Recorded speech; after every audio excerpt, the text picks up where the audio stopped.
Welcome. Well, you are at home with Jim and Joy, and you are an important part of our EWTN family. And we are delighted that you have welcomed us into your home.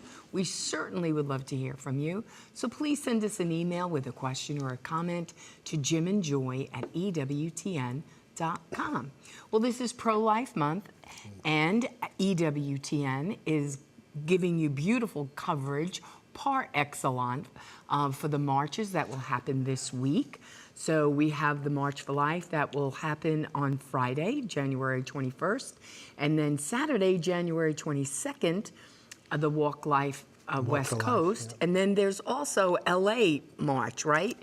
And that's happening too. So One Life LA, which is important. So and if you're not in any of those major areas, there's local marches that are happening all over the country. There's marches, and we did a march every year for many, many years. And 2 years ago, we stopped doing the march, and we go right to Planned Parenthood. Right. So we had like 500, 600 people right out in front of Planned Parenthood. Right. And for an hour-long prayer vigil and time of witness. So there's a variety of things that can be done, and I'm sure you can find out in your community. You can also go to March for Life, I think it's marchforlife.org, and they list local things that are happening. Yeah, so that's important. Now, today our guest again will be Janet Marana, who she is the executive director of Priests for Life. And you also see her here on EWTN, where she hosts the show Defending Life and Catholic Women, right? So Yes. Catholic View for Women. So she does that with Teresa Tomeo. So and she was so informative yesterday just about how many things Priests for Life is doing, especially with myheartbeatsjustlikeyours.com, which is a great website and full of information for you. Yeah, and we mentioned the materials, the brochures, and so in that one brochure it has these beautiful images, 7, 8, 9, 10 weeks, and what's happening at those stages. At the bottom of it, just real quick. Since 1973, over 62 million abortions have been performed in the United States of America. God forgive us. It says 354,871 abortions were performed at Planned Parenthood, the nation's largest abortion provider.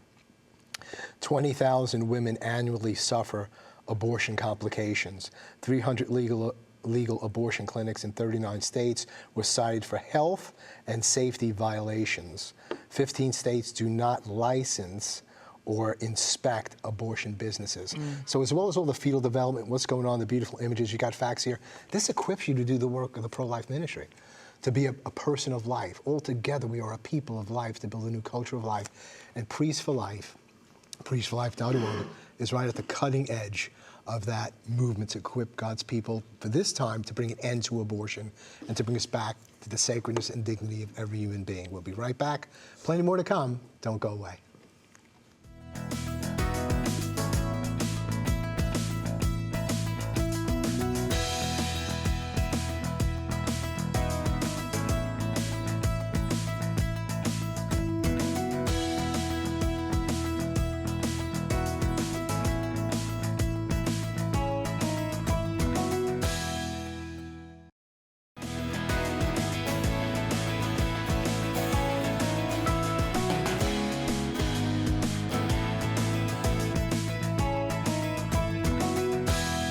Welcome back. Well, you're at home with Jim and Joy, and today our guest again is Janet Marana, and she is the executive director of Priests for Life. You can visit their website at endabortion.us.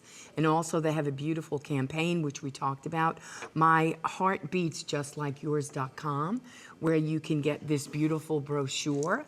And I'll tell you what, if you have a local abortion clinic in your town and you've never showed up at it, go to endabortion.us, get these brochures, or go to My Heart Beats Just Like Yours, get these brochures.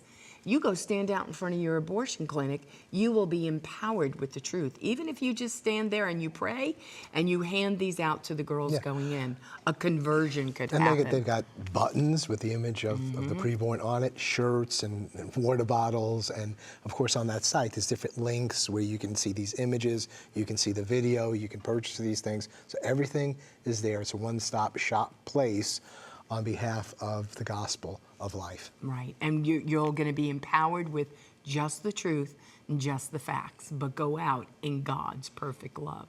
And so, Janet, we want to welcome you back to At Home. We're delighted to have you. Now, Thank tell you. our family, you know, Priest for Life office, headquarters, used to be in Staten Island. And then a couple of years ago, they moved down to Florida. So tell our family about that move. Well, it was pretty amazing. We used to rent a building up in Staten Island, New York. And I remember, Jim, at one time you worked for us That's right. up there and used to travel up and visit with us. You came there too, Joy. Yeah. And, you know, the cost of working in New York has becoming worse, you know, more and more and more. And we got to a juncture where it was time to either renew our lease or explore. And we explored. And we came down to Florida. I actually have family in this area. And we came to visit, and we found a beautiful building that we purchased. And that's where our studio here. We have a studio here, a TV and radio studio, 20,000 square foot building that we now own. So it was a better financial move for the ministry. We're in Brevard County. We're right by the Kennedy Space Center. We see rockets go off all the time. In fact, there's another one going up tomorrow. But it's a beautiful area. It's very conservative area here in Florida. We actually see pro-life billboards up. And here, Joy, they say, bless your heart. Yeah, isn't that a nice thing to say? It's a nice thing. People hold doors for you. They say, God bless you. We're just loving the atmosphere. We've been so embraced. We have a lot of volunteers stop by. And in snowbird season, of course, I want to invite our viewers, if you come to Florida in Brevard County, snowbirds, you're coming down, come to Priest for Life. We'd love to welcome you. Yeah. So it's been a real blessing. We have to thank our donors who assisted in this great move. But it's a great atmosphere to work in. It really is. Thank God. Janet, share with us, you know, so you shared the building and its footage and so on. And so people just might have the idea that, hey, this is where people are working, they're all at their desks, and that's all true. But what else happens in that building in terms of media or in terms of other things of getting the word out? Right. Well, like I'm speaking to you from our TV studio. Okay. So we now, first of all, we just historically filmed the Defending Life series for EWTN here at our building. Wow. And we just sent over the first episode for them to, view. So that's a milestone of a real improvement, because now the network doesn't have to have us come there, fly in, bring the set there. Wow. So we're excited about that. We have to thank Doug Keck and Peter Gagnon, who gave us this great opportunity to say, well, why don't you guys try doing the series there in your new TV studio? So historically, we just did that and delivered the very, very first show up to EWTN. So we're excited about that. And we have a radio studio. So Father Pavone and I do radio spots, interviews. In fact, I'll be in our radio studio tomorrow morning with Teresa Tomeo. She's having me on Catholic Connection. So it's a great blessing. We have a social media department. And so we have, it's called endabortion.tv, where we stream programming up there all throughout the day, and, important pro-life news and information. So it's a whole new world. We have a resource department that's, I would say, Jim, it's about 3 or 4 times the size of what we had in New York. So now we have more pro-life materials and books and resources that we just get out all over to everybody. So the building is a blessing. And because we were able to spread out, even during COVID, we've been able to put employees in their own office space to keep everyone safe here, too. So I'm telling you, it's truly a blessing that we came here. It really is. Perfect timing. Thank God. Well, Janet, Priest for Life is such a blessing in so many ways. And in a lot of ways, Priest for Life simply echoes the truth about science and about the teaching of the church. So it echoes that. That's a big word for Priest for Life, to echo. But also, Priest for Life is just so creative. I mean, your openness to God, openness to Holy Spirit, openness to what is happening at this time, and how do we address it. So share with us a number of other campaigns or projects that you have, and one that I was not familiar with at all. I see you're mentioning the Good Shepherd Project. What is that, and why is it necessary? What is it addressing? Well, as you know, Priests for Life, for decades, we have gone around the country, Father Pavone and our other priests, giving seminars for clergy. But now we're in a new age, as you know, with COVID, with Zoom. Everyone has gotten used to conferences now on Zoom. So we came up with the concept of, instead of going on the road, let's have conferences for clergy, priests, and deacons via Zoom. So we call the project the Good Shepherd Project because, as we know, what does the Good Shepherd do? He'll leave that 99, those souls that are already going to Mass, receiving the sacraments, and they'll go after that one lost sheep. Well, who are the sheep that are lost the most? Well, we know it's the women and men who are hurting from abortion because they feel the church doesn't understand their pain. They feel it's the unforgivable sin. And then on the other hand, we have clergy who are afraid to address it in the pulpit because they don't want to hurt them. But yet they don't understand silence isn't helping them. Right. And so we came up with the concept of the Good Shepherd Project to train the clergy, to show them very practically how they can kind of change the dynamic in the pulpit just a little bit to welcome them. So we launched this past September 2021. It's a once a month Zoom conference for 1 hour. We had Dr. Teresa Burke on the first one, and actually we were thrilled that Bishop Coffey with the Archdiocese of the Military, he has endorsed the project, and he opened up the first conference, welcoming the clergy. And then we had one a month, so we did September, October, and November, and we dealt with different aspects of reaching the abortion-hurting men and women.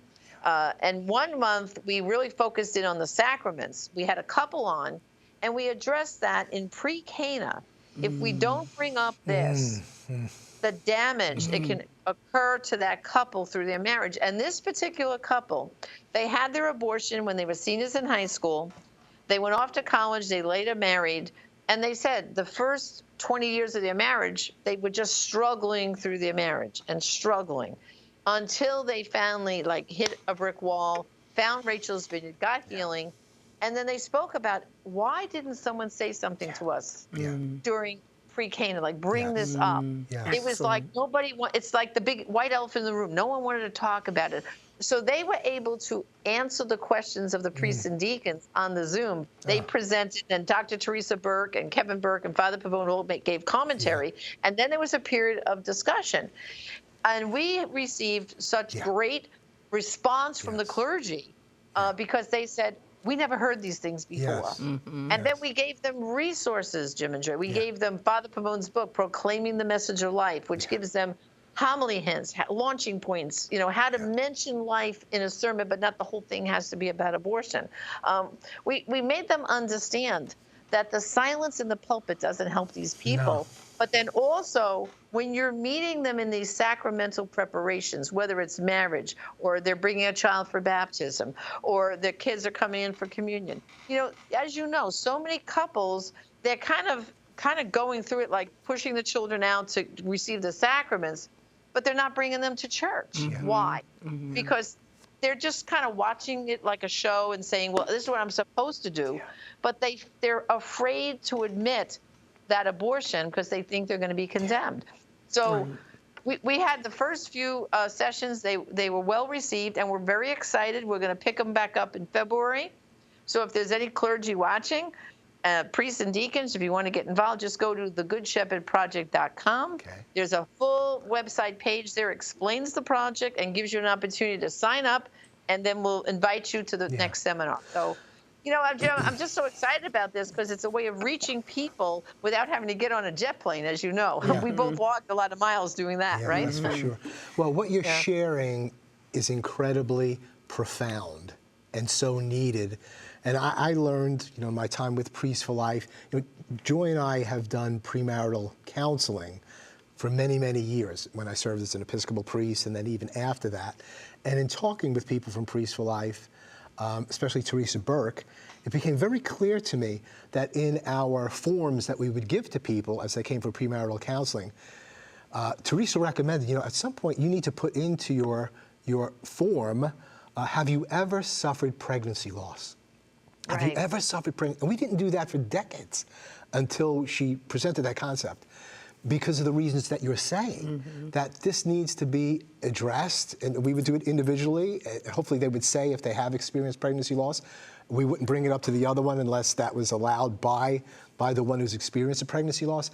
But yeah, living with this secret and going into a marriage when you've experienced, when you're post-abortive, a guy or a woman, the impact of that on the marriage, you shared that to some degree. So very, very important. And so these people can be set free and come into this marriage in all honesty, beauty, forgiveness, and without that secret, without that burden. And Jen, let me ask you, when this Good Shepherd Project, are you speaking with clergy only, or seminarians, deacons, or all three groups, or what? Well, right now what we're doing is, on these initial ones, we invite priests and deacons together. Okay? Yeah. But our hope is, as we keep going onward, to expand it to seminarians. And then we actually got extra emails from lay people saying, can we get on the seminar? Yeah. So we see there's a need to have a separate seminar for lay people, because the ones for clergy, as you know, Jim, are really focusing in on where priests can talk and deacons among themselves and ask questions freely. I mean, when they were asking this post-abortive couple questions, it was very profound for the learning that was going on about, oh my goodness, like you said, the form, the very important phrase is there. You don't use the word abortion like you just said. You say, has there been any pregnancy loss? Pregnancy loss. That just kind of opens the door. Yeah. And most times they'll put their head down, the eyes will be down, or tears will come. And then there's something there that we have to deep down a little bit further. And it will save them years and years, because then you can refer them to Rachel's Vineyard before they get married. They can resolve it. And it just brings so much more joy into their marriage than bringing this baggage into it, you know? Yes. Well, that is an outstanding ministry, but you always would say, and Father Frank too, even if the priest isn't saying anything, at least put hurting after abortion and put it in a bulletin, your church bulletin. The bulletin. Right? That's How important that is, so that a girl is sitting in church and then now you threw her a lifeline.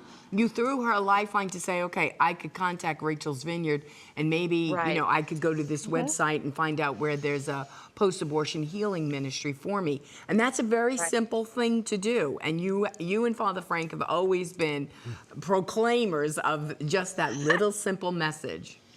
Well, yeah, because what it does is, see, a lot of and we know this from the voices and testimonies of the women, when they're trying to put their toe back in the water to God, right, and it's an experiment, they'll go to the church, and they'll very often be in the back of the church. And what they're doing initially is, one woman told me, oh, yeah, we audition the priests. We listen to their homilies, their sermons, and we go from church to church. We're wondering, will he understand? And then they sit there reading the bulletin. So like you just said, Joy, that's what we recommend. Not on the inside, but on the outside template that never changes, right? Has the address and all that. A little box. Hurting from abortion? Yes. We understand. Go to abortionforgiveness.com. That simple link will take them to a page we have. Put in their zip code. They see where the nearest Rachel's Vineyard retreat is. And then the other thing is, pregnant need help. Right. And then you put the pregnancy, optionline.org or something. And so what that does, that sends a message. Oh, we're here for you. We're here for you, and we understand. So it's so important. So even what we're sharing now, and we'll put it up, optionline.org, you might be considering an abortion. You may have had an abortion. Go to optionline.org. You'll get the help that's there. And also, you can just put in your zip code in optionline.org. They'll tell you what pregnancy medical centers are there, healing options for you. And we've seen through the show, I know you know this as well with Defending Life, those that were thinking about abortion who didn't have an abortion, they actually called, or those who have had an abortion 30 years ago, maybe 40 years ago. We had a woman in her 80s, and she called and never shared about this, and we were able to get her some healing help. And how many women are sharing about this on their deathbeds? You don't have to wait that long. Yes. And it's interesting, Janet, it doesn't take that much to heal an incredible wound, or just to say something, to invite people back. Because once it comes to the light in some way, even in a confidential way, and it's not blasted all over the place, the light comes in and God begins to work. And these people are us. I mean, we're the ones that have been involved with this, many of Right. us, and these are our families, and these are Christian people, these are Catholic people that didn't know or maybe did know and did whatever, and if we just give them a little bit of light and say, there's a safe environment, something secure for you to share, we're here for you. Let's just spend, we only got like 2.5 minutes left, but real quick again, Priests for Life is at the center of post-abortion healing as well as rescuing babies from abortion. Share with us, again, what Priests for Life is doing and why this is important. Well, of course, we have Rachel's Vineyard is a ministry of Priests for Life with Dr. Teresa Burke and her husband Kevin, a co-founder. Father Pavone is the pastoral director of it. And it has grown so much. They're in about, let me think, it's about 75 countries now, Rachel's Vineyard. Yeah. The retreat program has been translated in over 25 different languages. It's just amazing. So again, you can go to we just redid their website, rachelsvineyard.org. It's a brand new website, loads of information up there. And the retreats are all opened up back now, post-COVID. And in fact, during COVID, the retreats went on via Zoom, and Teresa Burke even wrote all kinds of protocols to work through that whole period so people could still find healing. And so we are just so, privileged and honored with all I think Katie and Teresa Burke were telling me over 150,000 women have gone through Rachel's Vineyard. It's beautiful. So those are all women who regret their abortion, right? Right. I mean, it's just amazing. And that's why I'm so excited about the Good Shepherd Project, because I think if we can get the clergy to understand that abortion is not a political issue, it's a human rights issue, that your silence does not interpret itself, that the men and women who are hurting, they and their family members are in your pews, and you can address this in a compassionate way. Always talk about there's no such thing as an unforgivable sin. We're here for you to welcome you back.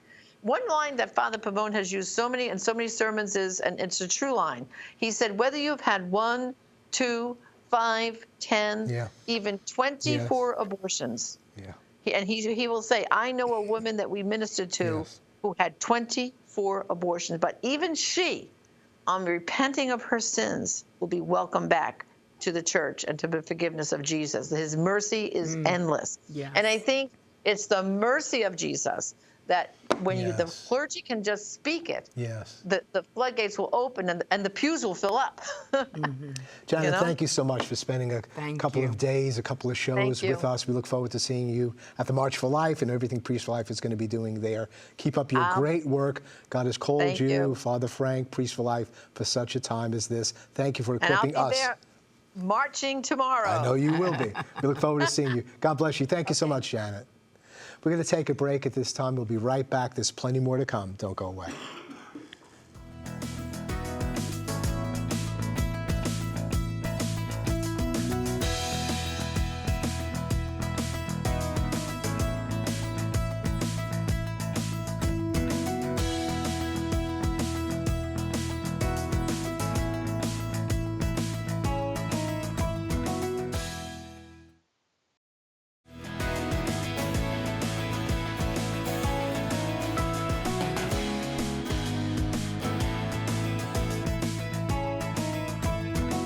Welcome back. Well, we had a wonderful conversation with Janet Moran, who is the executive director at Priests for Life.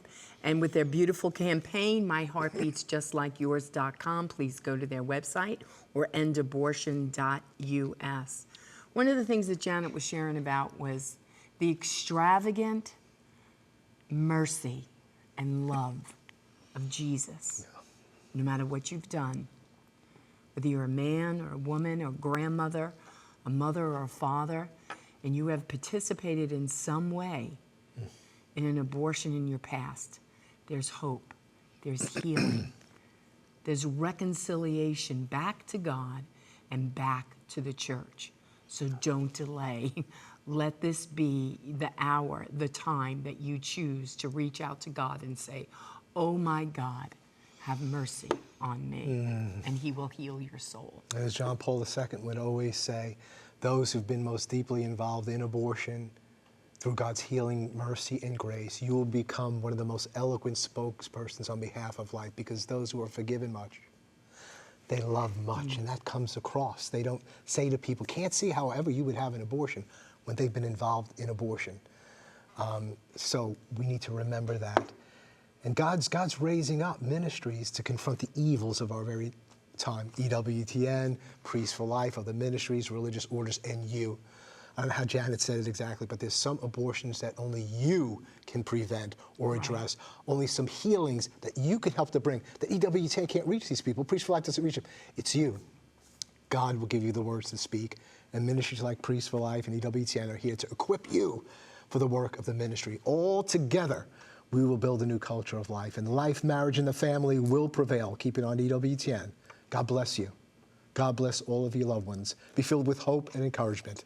Bye now.